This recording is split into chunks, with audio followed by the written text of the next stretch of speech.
Oke guys, balik lagi bersama gue Alfi di Bincang-Bincang Sore.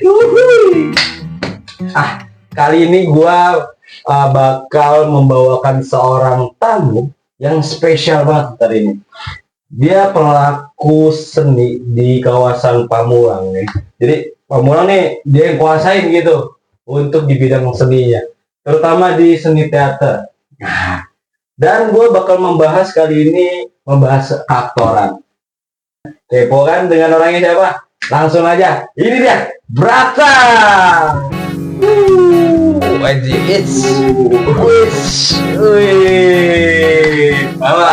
Bray, Brata, alhamdulillah.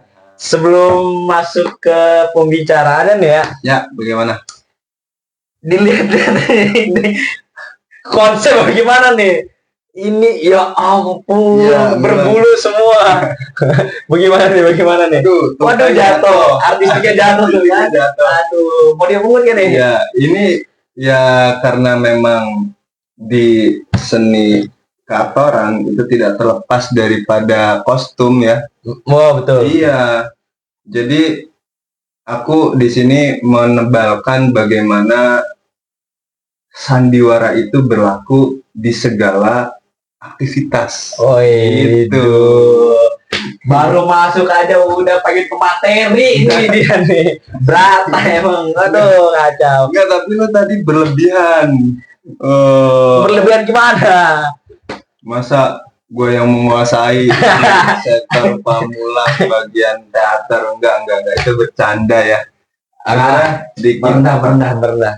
Enggak, tapi benar. Jadi di Pamulang tuh banyak banget sebenarnya seniman-seniman yang keren-keren, dan aku mungkin bagian di dalamnya, tapi ya tidak di atas, tapi juga kayaknya tidak di bawah juga gitu. Oh gitu.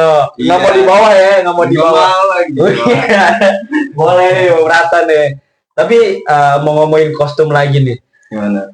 Apakah ada isu yang dibawakan nih dari kostum ini nih? Biasanya tuh kalau penggiat seni tuh selalu tampil dengan isu-isu yang dia bawakan gitu ya kan? Ya, apa ya? Sebetulnya terkait, berarti ini hubungannya dengan pemaknaan ya.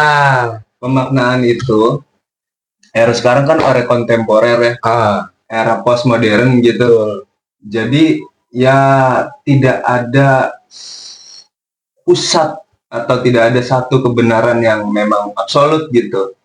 Ya, aku bisa bilang bahwa ini kostum yang menyimbolkan era kontemporer saat ini yang tidak beraturan, dinamis gitu kan, selalu berubah-ubah.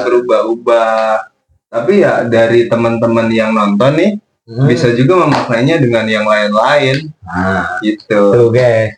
Jadi kalau penggiat seni itu selalu ada makna tersembunyinya, tergantung teman-teman melihatnya ya. Kalau dari kacamatanya Bang Brata tadi begitu, menampilkan era kontemporer yang selalu dinamis gitu. Gila. Keren Brata. Tapi gimana, sehat Brata? Sehat. Udah tadi ya. Minum dulu. Boleh. Keren ya. Keren. Khusus nih buat Bang Brata. Mau ngobrol ini Bang Brata ya. Apa tuh? Kan Bang Brata nih udah lama berarti ya menjalani dunia keaktoran ini ya. Dari tahun berapa kalau udah tahu Bang Brata? Aku tuh mula-mula belajar di tahun 2000, kisaran 2022. 2022. Iya, jadi masih tergolong baru sebetulnya ya. Tapi ya dengan perjalanan berapa tahun tuh berarti? 3 tahun. Aku mengalami banyak perubahan lah. Dulu tuh jadi aku nggak bisa nih langsung ngobrol begini sama teman-teman baru, atau komunikasinya juga masih tang. Teman-teman FYI ya kan. FYI, Bang Brata nih dulunya orangnya pendiam ternyata. Itu gue dapatkan dari teman-teman yang lain gitu, abang-abang yang lain. Ternyata Bang Brata tuh pada saat masuk ke dalam organisasi yang berjalan di teater, itu Brata tuh ternyata diem banget orangnya, ngobrol ke sini nggak mau, ngobrol ke sana nggak mau. Tapi setelah berjalannya di dalam dunia keaktoran ini ya, sambil belajar, iya, mengalami perubahan signifikan ya dalam membentukan karakter sosialnya ya. Ya aku nggak mau berharap berlebihan ya sebetulnya kepada apa-apa yang aku pelajari. Jadi khususnya dalam dunia teater, dunia acting gitu, ya sebetulnya aku tidak sedang belajar acting melulu gitu loh. Tapi sebetulnya secara mendasar aku belajar hidup. Belajar berekspresi kan, betul, yang akhirnya ya memantik untuk oke, masifkan lagi komunikasinya, banyakin ngobrol. betul. Dari situ kan nanti juga akan berkembang sedemikian rupa, menambah mengisi ruang-ruang yang kosong di kepala, gitu-gitu. Oh gitu. Jadi emang sejalan lah dengan aktivitas yang Bang Brata lakukan lah gitu dari segi karakter gitu ya. Jadi si teater nih menumbuhkan rasa baru ya untuk Bang Brata ya. Jadi sehingga Bang Brata nih ya mengalami banyak perubahan-perubahan. Keren banget Bang Brata. Nah, tapi Bang Brata, aku kan pernah, kok aku jadinya gue dong. Oh gue ya. Oke. Gue tuh apa namanya pernah belajar teori psikologi namanya Carl Gustav Jung. Itu di teorinya ketidaksadaran kolektif ada namanya pesona. Salah satu teorinya itu namanya pesona di ketidaksadaran kolektif itu. Nah, persona mungkin ya. Oh ya, persona. Jadi persona itu kalau digambarin dia sebagai topeng gitu. Topeng yang bisa diubah jadi apapun sesuai kondisi dan ya dinamis lah jadi topeng itu. Dan kata Jung juga, dunia ini ya kan kita hidup itu di dalam panggung sandiwara tuh katanya. Gitu. Jadi ketika kita di rumah menjadi seorang anak, kita menggunakan topeng anak gitu ya kan. Ketika kita di luar bertemu dengan teman-teman, kita menggunakan topeng teman, kita lepas topeng anak ya kan, menggunakan topeng teman. Sebaliknya juga kita ketika ada di kampus gitu ya, bertemu dengan dosen, bertemu dengan teman-teman yang lain, kita lepas topeng teman kita yang ada di luar, ubah menjadi topeng mahasiswa gitu.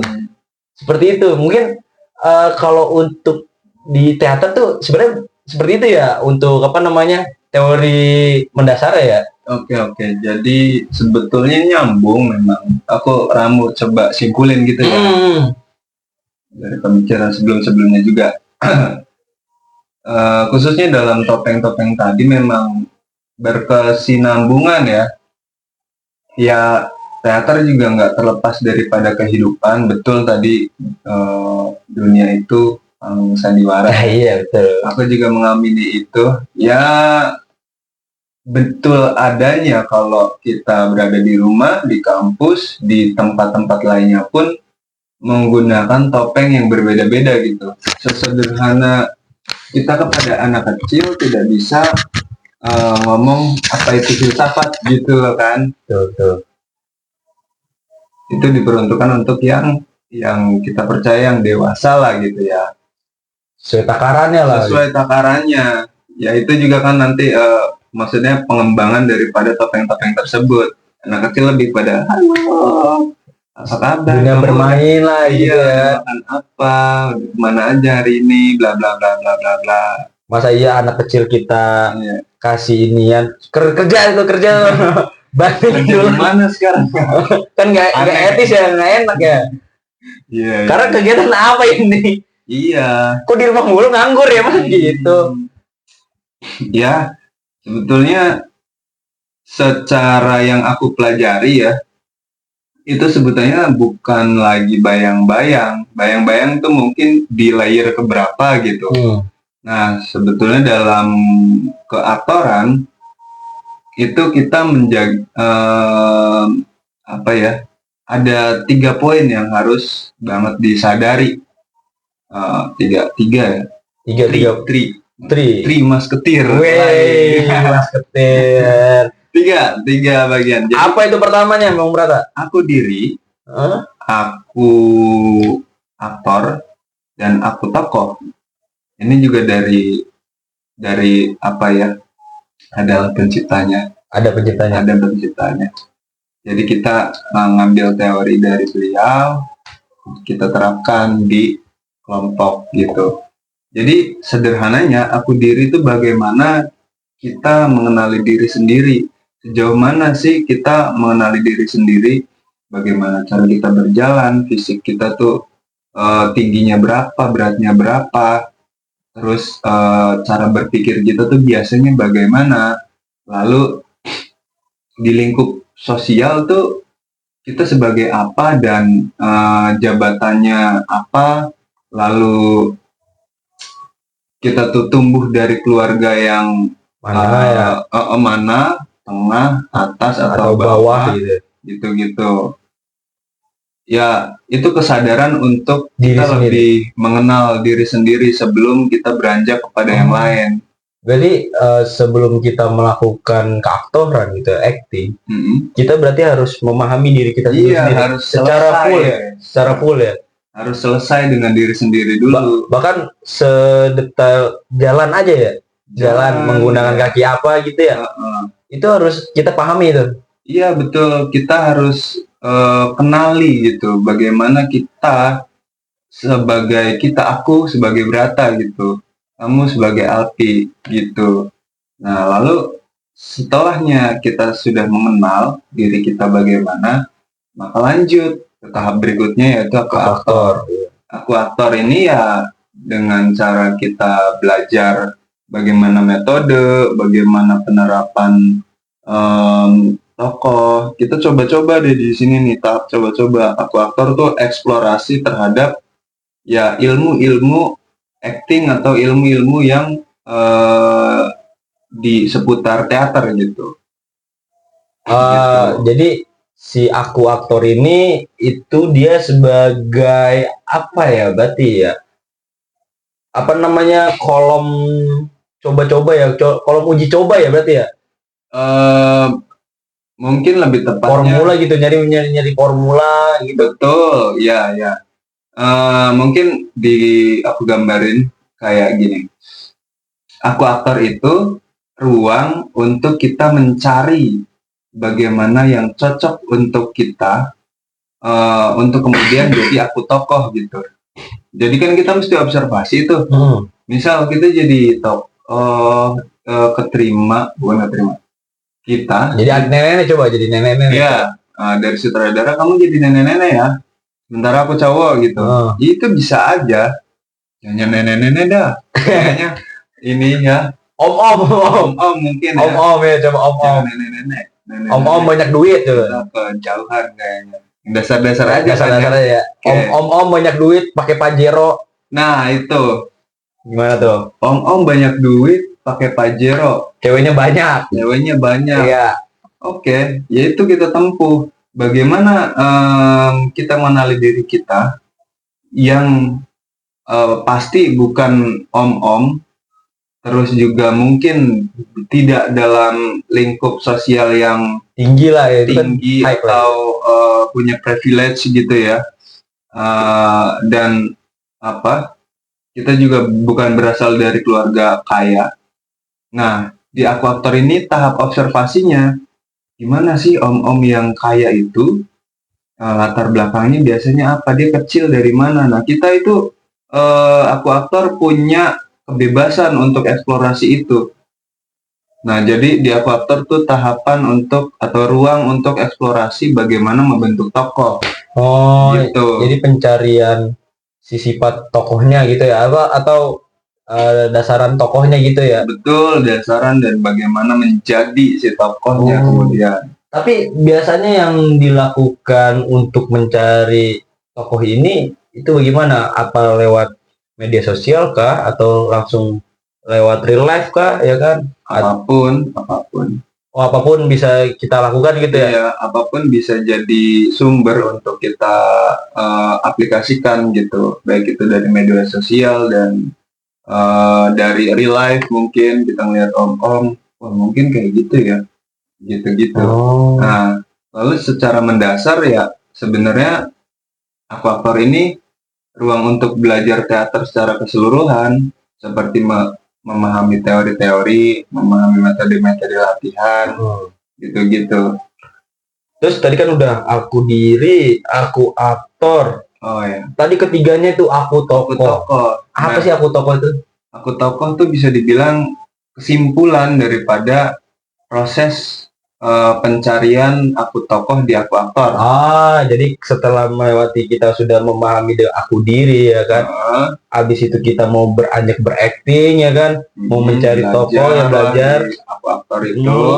Habis itu kita pemantapan tokoh di aku tokoh berarti ya. Pemantapan justru di aku aktor. Pemantapan justru di aku aktor. Iya, tapi kan aku aktor nih belum sampai di ininya ya.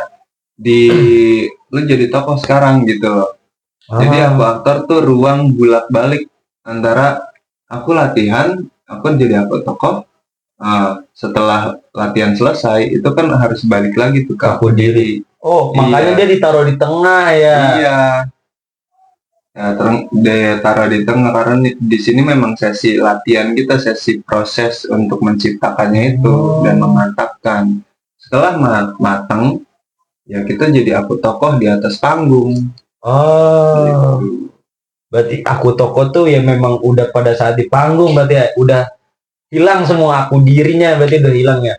Berubah menjadi aku tokoh gitu ya. Betul bisa dikatakan begitu. Tapi ya tetap ada controlling, maksudnya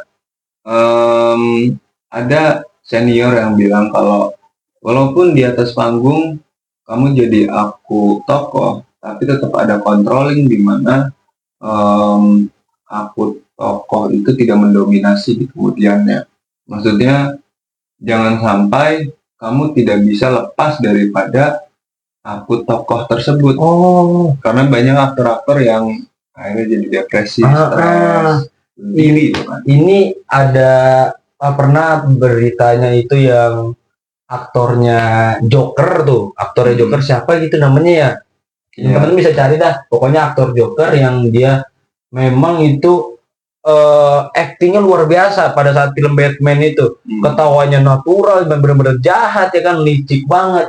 Tapi ternyata di real life-nya dia nggak bisa lepas dari si tokoh Joker ini, padahal dia orangnya mungkin pendiam gitu, biasa gitu ya kan. Tapi karena dia itu ya hilang kontrol untuk aku tokohnya. Betul. Makanya ke bawah sampai ke real life-nya ya. Jadi aku dirinya hilang berarti ya. Iya, ya dalam konteks itu memang itu yang mestinya kita sadari dan kita hindari kasus-kasus yang seperti itu. Bila mana memang benar dia tidak bisa lepas daripada karakternya, tapi memang kasus-kasus seperti itu banyak terjadi gitu. Kalau memang pasti ada beberapa orang yang pasti kesulitan menghilangkan aku tokohnya tuh. Nah, kalau dari Bang Brata sendiri nih yang udah memerankan banyak teater gitu ya, Bang Brata nih apa sih solusinya gitu biar langsung lepas dari aku tokohnya? Misal udah selesai pentas, pasti udah nggak bakal membutuhkan tokoh itu lagi kan. Akhirnya udah lepasin aja, lepas jadi aku diri lagi. Itu gimana tuh? Kalau aku sebenarnya secara mungkin ya, kalau aku sendiri merasa mudah karena sudah menemukan metodenya. Nah, di aku aktor itulah kita mencari metode bagaimana mudahnya kembali kepada aku diri. Mungkin dengan banyak tanya pas sesi-sesi belajar itu membantu sekali. Jadi ada guruku, dia juga seorang aktor, juga seorang sutradara, ya dia aktif memang di dunia lingkup teater atau acting. Dia tuh punya satu kebiasaan atau satu kesukaan makan es krim. Jadi setelah dia belajar acting, terus kemudian menjadi tokoh gitu loh. Nah setelah latihan dia selalu beli es krim itu. Nah terus dia makan lah karena ini gue banget nih. Oh, ini gue udah lah. Cara menyadarkan dirinya ya. Iya. Cara mengembalikan dirinya tuh ya makan es krim gitu ya. Aku pun ya kurang lebih seperti itu. Apa-apa yang aku suka bercanda kan. Jadi setelahnya latihan acting ya, setelahnya jadi aku tokoh ya, balik lagi gitu ke teman-teman bercanda, ngopi, ngerokok gitu-gitu. Jadi memang beda-beda berarti ya untuk kasus orang gitu ya. Beda-beda. Tapi ya itu pada dasarnya temukan, pahami diri sendiri secara menyeluruh gitu, sehingga dapat dikatakan selesai atau cukup untuk memahami diri sendiri. Di Aku Tokoh, bagaimana kita belajar itu juga mesti penuh kesadaran. Aku secara tokoh tuh bagaimana, aku secara aku diri tuh bagaimana. Nah, cara mengembalikan dari aku tokoh dan ke aku diri tuh bagaimana, sesuai pemahaman aku diri. Nah, cuman prakteknya di aku aktor. Nah, setelahnya di Aku Tokoh, ya maka dia bagus cara pembangunan karakter gitu, menjadi karakter tersebut, menjadi tokoh tersebut. Dan setelah dari itu mudah bagi dia untuk kembali lagi ke aku diri gitu, muter jadinya. Jadi gitu terus aja ya, yang baik gitu loh. Tapi kalau ada salah satu dari situ yang emang nggak bisa dikendalikan, pasti pecah ya berarti ya, nggak bakal. Betul itu. Jadi aku tokoh yang nggak bisa karena masih ke bawah aku diri ya. Iya kan? bisa. Pada saat jadi aku tokoh, dia mau balik ke aku diri ya nggak bisa karena dia belum mengenal full secara dirinya sendiri ya. Iya, kalau diperbesar mungkin seperti itu ya. Dan aku sih kayaknya ya menjadi ini aku pribadi menjadi takut ketika tidak bisa kembali ke aku diri itu ya, karena itu modalnya cukup besar, karena kita mesti ke psikiater kan. Oh iya. Atau ke psikolog gitu, untuk gimana ya aku depresi, aku stres karena bla bla bla bla bla bla. Jadi ya di teater itu kami tidak digaji gitu. Oh, nggak digaji? Nggak digaji secara ya biasa karyawan gitu, enggak gitu. Project by project kalau kami. Oh iya, betul. Dan ketika sampai di titik kita depresi, ya mungkin dari penghasilan kita yang seharusnya dimanfaatkan untuk lebih mengembangkan diri gitu, agak tersendat dan ya modal itu habis untuk kita refresh gitu, untuk kita kembali lagi. Jadi mungkin itu pikiranku, makanya wah menurutku bahaya banget nih kalau misalkan aku nggak selesai gitu loh, aku nggak bisa berputar, sirkulasiku nggak baik. Yang baik ya. Menarik banget ya teman-teman ya, tentang aku diri, aku aktor, dan aku tokoh gitu. Itu baru permulaan dari dasaran acting berarti itu hanya baru permulaan ya berarti ya. Belum sampai step by stepnya gitu. Iya. Ternyata masih banyak ternyata ya. Ada apa tuh, setahu gue tuh latihan teater tuh ada yang namanya olah tubuh ya, olah vokal ya kan, abis itu olah rasa, olah mimik ya kan. Sebetulnya memang kita tuh ya kayaknya nggak cuman di keaktoran, tapi mungkin bidang-bidang atau keilmuan yang lain juga, seperti mind mapping. Jadi misal nih titik besarnya rumah. Di dalam rumah tuh kan ada ruang tamu, ada pintu, ada beranda dulu bahkan. Ada beranda, ada bel, ada bel, ada pagarnya juga. Ada pagar, iya. Jadi detail-detailnya tuh ya akan kelihatan bila mana kita terus mendalami. Kalau kita cuma sampai gerbang doang baru kelihatan pintu, iya kan? Iya. Dalamnya nggak tahu isinya apa ya. Iya. Ya memang tadi juga ada olah tubuh. Aku juga sebelumnya udah bilang kan kalau di Aku Aktor yaitu sesi-sesi untuk kita belajar teater secara keseluruhan. Metode-metode itu yang dimaksud yaitu. Jadi pada saat di Aku Aktor itu semua tadi yang disebutin seperti olah mimik, olah rasa dan lainnya itu adanya di Aku Aktor. Jadi untuk latihannya ya. Menarik. Ternyata teman-teman dari acting, kalau aku simpulin, aku mulu nih, gua simpulin. Kayaknya tuh untuk belajar acting tuh kayaknya bisa banget nggak sih buat diterapin di dunia kehidupan aslinya tuh, kehidupan asli. Kayak cocok tuh kayaknya kalau ketika kita udah mengenal diri sendiri nih, ya kan. Abis itu mau misal ketemu orang baru, mau jadi peran ini nggak mau jadi orang gue yang aslinya, mau jadi peran, iya kan? Biar tamak meyakinkan gitu. Bisa begitu kan ya. Bahkan dianjurkan loh, ada murid dari guruku di kelas actingnya tuh, beliau sales mobil. Sales mobil. Jadi beliau katakan kalau ya sudah, kalau mau pakai silakan gitu, diperbolehkan dari beliau, karena ya memang harus bermain peran banget, menyesuaikan nih, kayaknya orangnya begini. Jadi kita karakter begini, harus yang gini nih kayaknya nih untuk meyakinkannya nih, gitu kan. Ya kalau memang untuk di bidang penjualan ya salesnya emang harus beda-beda peran kita yang harus pahami itu ya, karena kita kalau ketemu konsumen tuh pasti beda-beda sifat tuh. Ada yang sifatnya enak, ada yang bawel, ya kan, random banget pokoknya.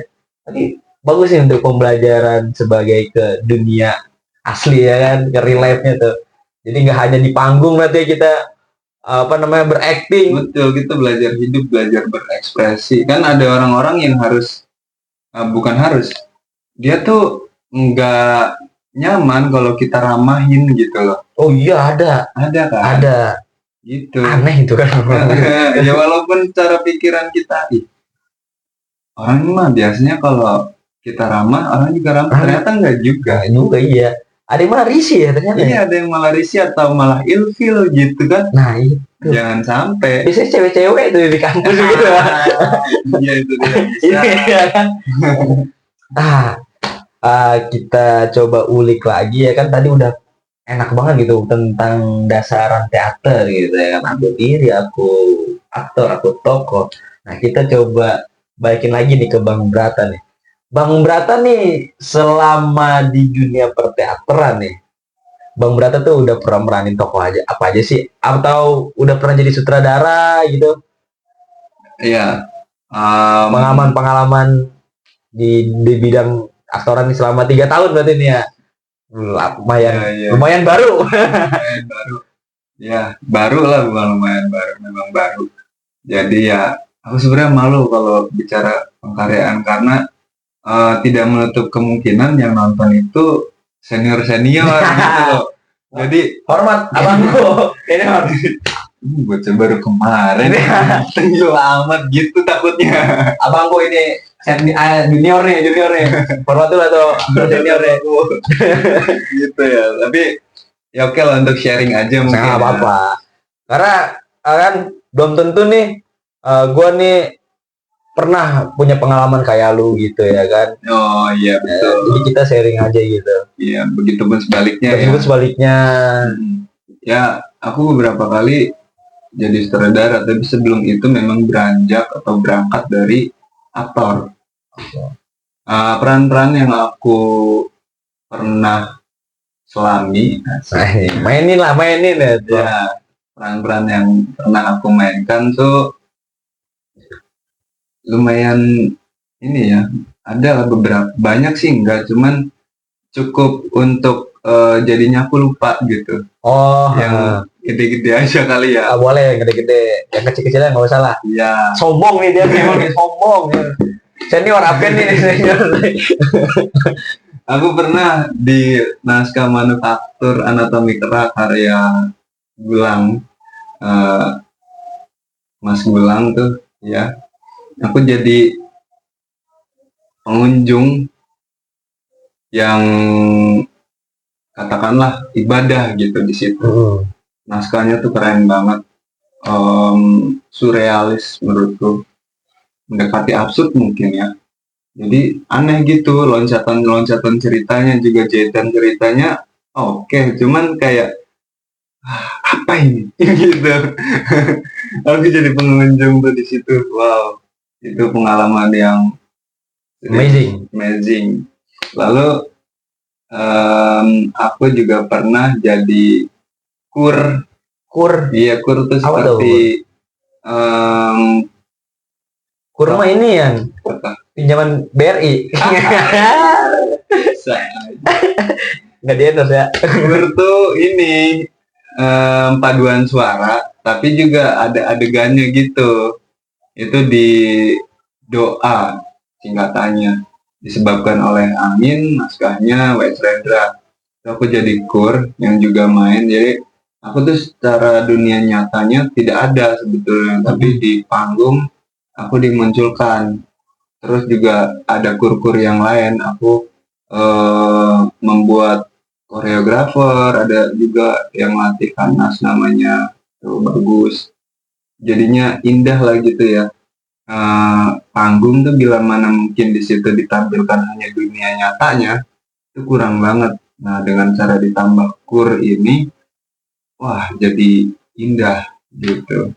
Komponen-komponen yang memperindah mata lah ya, memperindah visual ya. Memperindah visual juga memperindah cerita ya. Cerita juga aku secara pribadi karena ya first time tapi menantang gitu, jadi suka yang menantang gitu.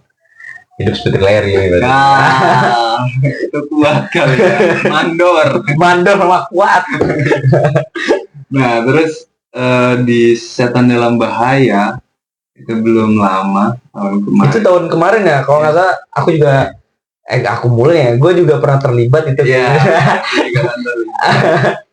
Aku jadi setan ya.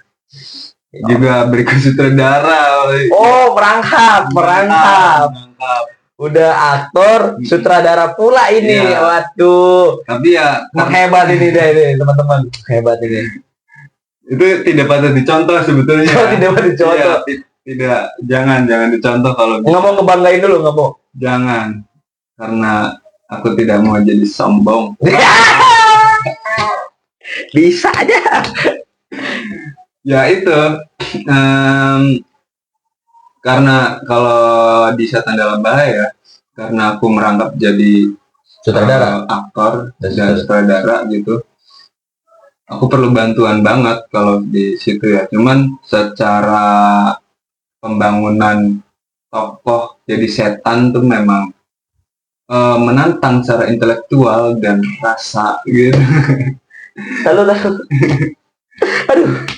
Karena ini setan. Iya. Gimana? Ini manusia. Actingnya jadi setan. Setan kan nggak kelihatan. Jadi pocong. Enggak. Jadi kuntilanak. Iya. Gundurwo. Kan lu tahu juga. Kan biar kami nggak tahu gitu ceritanya. Iya. Ya, jadi gue jadi tahu ya, jadi paham dan memang itu betul gitu, kebenarannya bisa dibilang setan itu jadinya begitu. Setan itu ada, tapi secara bentuknya bagaimana itu kita tidak tahu. Jadi yang kayak kuntilanak, pocong gitu. Iya, nggak tahu itu. Ada, tapi secara bentuk aslinya tidak tahu. Itu kan hanya imajinasi ya, representasi dari apa-apa yang kita ketahui di orang-orang Indonesia kan. Karena di sini kuntilanak, di luar vampir gitu. Iya, vampir. Ada juga yang lain lah, banyak pokoknya setan-setan itu. Setan-setan. Pala. Setan. Iya. Yang nonton juga ini setan-setan nih. Bercanda ya. Itu. Jadi ya sebagaimana ego seniman yang pengen tampil beda gitu. Ya aku konstruksi lah dengan bentuk baru sekalian gitu, karena biar aku sebagai setan tapi tidak terikat di satu daerah atau satu tokoh setan gitu lah ya. Iya, setan secara utuh aja gitu. Jadi ya udah. Berarti bikin bentuk baru nih. Betul. Bentuk baru setan. Bentuk baru aneh ya, cuman ya seperti itulah teman-teman. Tapi inspirasi dari mana tuh bentuknya? Inspirasinya dari ini sosial media tuh ya, aku melihat aktor-aktor yang dia mainin naskah-naskah surrealis sebetulnya. Cuman itu sebagai referensi aja. Eksekusinya di sini ya. Di imajinasi gitu. Sombong aja ini orang. Lanjut. Gimana ya, biar pokoknya kan emang baru kan artinya belum pernah dibuat. Nah ya sudah, artinya aku punya kewenangan untuk sebebas-bebasnya membentuk si tokoh setan itu. Iya. Jadi bikinlah tuh setan baru lah ya. Iya. Dengan kostum yang memang belum pernah terlihat lah di dunia ini, berarti gitu kan? Iya, bisa dibilang begitu. Berarti bikin kostum ya? Bikin kostum baru ya. Tapi kalau untuk sifatnya, ya sifat secara mendasar kan setan untuk mengganggu manusia ya, yang aku pahami dan aku terapkan waktu itu di aku tokoh. Secara mendasar mengganggu manusia. Namun di naskah nih terbalik gitu loh. Ternyata tidak selamanya setan itu berniat mengganggu, karena dia akan terancam eksistensinya bila mana menggoda manusia secara terus-menerus, apalagi untuk perang kan bunuh-bunuhan. Secara kalau misalkan perang berlangsung bunuh-bunuhan, habis semua tuh manusia. Setan juga nggak ada kan, keberadaan setan karena ada manusia. Iya ya. Setan diperintahkan untuk mengganggu manusia. Kalau manusianya nggak ada, apa yang diganggu ya? Berarti si naskah ini memang menceritakan si setan ini dalam bahaya gitu ya? Iya, memang sejudul darurat banget gitu ya setan. Iya. Aneh. Masa setan dalam bahaya guys? Tapi nggak ada persantet-persantetan gitu, nggak ada di naskahnya? Nggak ada ya? Nggak ada. Lebih kepada isu apa itu yang dibawain untuk naskahnya? Itu isu-isu peperangan banyak sebetulnya yang diiniin. Cuman pada intinya ya kekacauan yang dibuat manusia yang sebetulnya itu lambat laun membuat manusia itu punah gitu.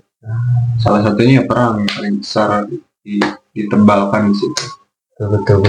Kayak kasus di Palestina gitu ya, atau kasus yang seperti yang baru-baru ini terjadi, kasus Raja 4 Raja 4 mah ekspektasi ya. Iya, nggak apa-apa kan? Nggak apa-apa lah. Sambil Raja 4 ada orangnya. Saya Raja 4 lah. Aku nggak setuju juga kalau Raja 4 jadi yang buruk. Kalau Raja 4 nggak ada ya kan, kemana oksigen kita? Wow. Ya nggak sih? Kita di Jakarta nih ya, di Tangsel aja polusinya itu udah hampir berapa persen gitu. Itu menduduki tahta pertama malah di Indonesia. Bukan di Indonesia, di daerah Jabodetabek. Tahta kedua dari Jakarta. Wah, itu polusi ya, itu untuk polusi kacau. Itu kalau nggak ada bantuan dari Raja 4 tuh udah mati kita nih sekarang nih. Nggak bisa ngomong nih. Gitu ya. Kehabisan oksigen. Aku sih sederhana aja pikirku ya, manusia itu ingin baik pada dasarnya kan. Betul. Berikut mengeruk Raja 4 pun ada tujuan baiknya sebetulnya. Pasti. Cuman tidak direboisasi. Tidak direboisasi dan tidak dipikirkan secara matang apa itu dampaknya gitu. Kadang memang manusia itu serakah ya. Iya. Lebih serakah daripada setan. itu dia. Balik lagi kan tadi kan. Manusia itu memang sifatnya serakah, dan kalau udah mengambil keuntungannya nih, kerugian-kerugian yang orang lain dapatkan itu dia nggak peduli gitu ya. Yang penting dirinya untung, orang lain mau rugi bodoh. Iya. Ya kan ya. Orang lain buntung bodoh. Aduh, kacau. Jadi coba kita balik lagi ke naskah yang tadi tuh. Iya. Tadi kan Bang Brata nih sebagai sutradara ya, apa sih tantangan yang paling sulit tuh menjadi sutradara? Pasalnya kan Bang Brata nih baru 3 tahun nih mendalami dunia keaktoran, tapi sudah ditentukan menjadi seorang sutradara, sudah berani jadi sutradara. Ini berarti kita lepas dari konteks nih kan, kita bahasan kita keaktoran katanya. Ini kan sutradara nih. Gak apa-apa, sharing aja. Ya. Sebagai penutup ini, obrolan penutup kita jadi sharing ini nih. Oke. Pengalamanku, ya aku libatin aja kali mungkin ke keaktoran juga sih. Gak apa-apa. Karena emang nyambung. Ya, tantangan jadi sutradara ya. Pusing pertama. Karena kita memikirkan konsep kita yang harus lebih dulu memahami si naskah dan bagaimana kita merealisasikannya di atas panggung, dan tantangan yang paling utama adalah membuat aktor atau segala yang ada dalam satu kelompok untuk memproduksi satu pertunjukan itu harmoni. Selaras lah ya. Dinamika. Ya ada pasti dinamikanya. Ya selaras, ya nyaman gitu. Gimana cara kita membuat nyaman. Dan maka ketika kenyamanan itu tersentuh kan, ya mudah untuk kita membentuknya. Sebetulnya tahapan dasar itu yang mesti kita capai terlebih dahulu. Aku pun masih belajar di tahap itu. Jadi kemarin tuh prosesnya memang belum baik mungkin ya, tapi ya dapat terlaksana itu dari bantuan dari teman-teman lah. Ya secara mendasar kita sebagai pelaku atau seniman teater sudah seharusnya sadar akan posisi-posisi. Tidak hanya sutradara, memang sutradara membentuk tim agar bekerja dengan baik kemudian dan harmoni gitu ya, agar bagus di panggung lah gitu ya, agar baik jalannya kayak Pak Kusir. Cuman ya dari masing-masing itu juga mesti ada kesadaran untuk gue di mana gitu loh, gue peran apa nih gitu ya. Apakah gue sebagai aktor atau tim produksi yang itu mungkin bisa mempercepat jalannya garapan atau lebih matang dari konsep yang sudah dibuat gitu. Tawaran-tawaran harus ada dari aktor ataupun tim-tim yang lain gitu loh.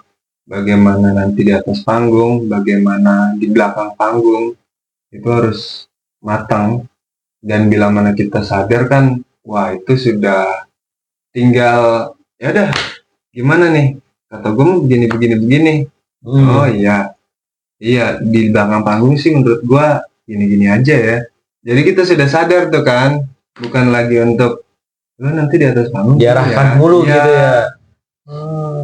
Tapi memang ada sesi-sesi itunya biar nggak kehilangan ini ya, kiblat ya. Iya, baiknya kan begitu ya. Tema yang kita tentukan mempengaruhi tema, konsep yang kita tentukan itu mempengaruhi semuanya. Artistik ya mengikuti, tim produksi pun mengikuti, mungkin di posternya, di pemasarannya gitu kan. Menarik. Berarti seru lah ya kalau jadi sutradara ya. Udah sutradara, aktor seru lah pokoknya ya. Menantang, menantang segala kemungkinan. Hidup seperti Larry. Asik banget nih. Udah nggak kerasa kita lama banget di sini nih di bincang-bincang sore. Kayaknya udah maghrib ini kayaknya nih. Udah maghrib kayaknya ini. Udah lebih ya. Iya. Tadi yang aku simpulkan sih ya, gua simpulkan. Oh ya. Bang Brata nih mendapatkan sebuah pembaharuan dalam hidupnya ya, ketika masuk ke dalam dunia teater ya. Kayak banyak ilmu-ilmu dan perubahan-perubahan karakter yang menjadi lebih baik atau juga pembuangan karakter yang dulunya tidak berguna gitu, akhirnya dibuang jadi lebih bagus lagi.